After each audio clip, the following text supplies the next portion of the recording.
नमस्कार मित्रों, आज हम शिव पुराण की विदेश्वर संहिता का तीसरा अध्याय पढ़ने जा रहे हैं, जिसका शीर्षक है श्रवण, कीर्तन और मनन साधनों की श्रेष्ठता। व्यास जी कहते हैं, सूत जी के वचनों को सुनकर सभी महर्षि बोले, भगवान आप वेद तुल्य अद्भुत एवं पुण्यमयी शिव पुराण की कथा सुनाइए। इस पर सूत जी ने कहा, हे महर्षिगण, आप कल्याण में भगवान शिव का स्मरण करके वेद के सार से प्रकट शिव पुराण की अमृत कथा सुनिए। शिव पुराण में भक्ति, ज्ञान और वैराग्य का गान किया गया है। जब यह सृष्टि आरंभ हुई तो 6 कुलों के महर्षि आपस में वाद विवाद करने लगे कि अमुक वस्तु उत्कृष्ट है और अमुक नहीं।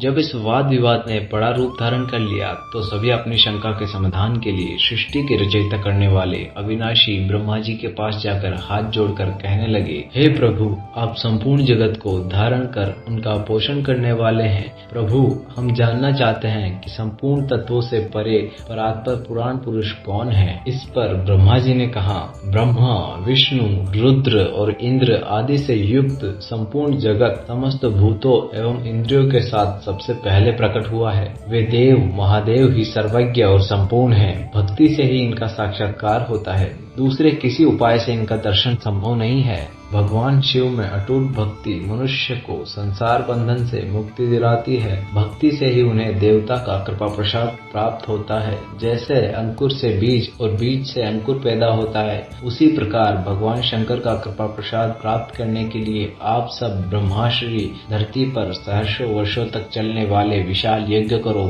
यज्ञपति भगवान शिव की कृपा से ही विद्या के सार तत्व साध्य साधन का ज्ञान प्राप्त होता है। शिव पद की प्राप्ति साध्य और उनकी सेवा ही साधन है, तथा जो मनुष्य बिना किसी फल की कामना किए उनकी भक्ति में डूबे रहते हैं, वही साधक हैं। कर्म के अनुष्ठान से प्राप्त फल को भगवान शिव के श्री चरणों में समर्पित करना ही परमेश्वर की प्राप्ति का उपाय है, तथा यही मोक्ष प्राप्ति का एकमात्र साधन है। साक्षात महेश्वर ने ही भक्ति के साधनों का प्रतिपादन किया है। कान से भगवान का नाम, गुण और लीलाओं का श्रवण, वाणी द्वारा उनका कीर्तन तथा मन ही मन मनन शिवपद की प्राप्ति के महान साधन है, तथा इन साधनों से ही संपूर्ण मनोरथों की सिद्धि होती है। जिस वस्तु को हम प्रत्यक्ष अपनी आंखों के सामने देख सकते हैं, उसकी तरफ आकर्षण स्वाभाविक है, परंतु जिस वस्तु को प्रत्यक्ष रूप से नहीं देखा जा सकता, उसे केवल सुनकर और समझकर ही उसकी प्राप्ति के लिए प्रयत्न किया जा सकता है।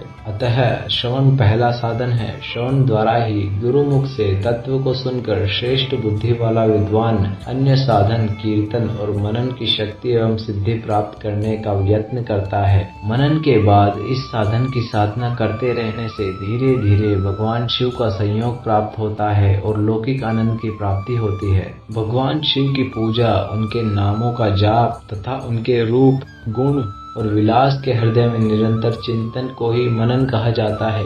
महेश्वर की कृपा दृष्टि से उपलब्ध इस साधन को ही प्रमुख साधन कहा जाता है। तो इसी के साथ शिव पुराण की विदेश्वर संहिता का तीसरा अध्याय यही खत्म होता है। शिव पुराण के अगले अध्यायों को सुनने के लिए हमारे चैनल को सब्सक्राइब करें, वीडियो को लाइक करें और बेल आइकन दबाना ना भूलें।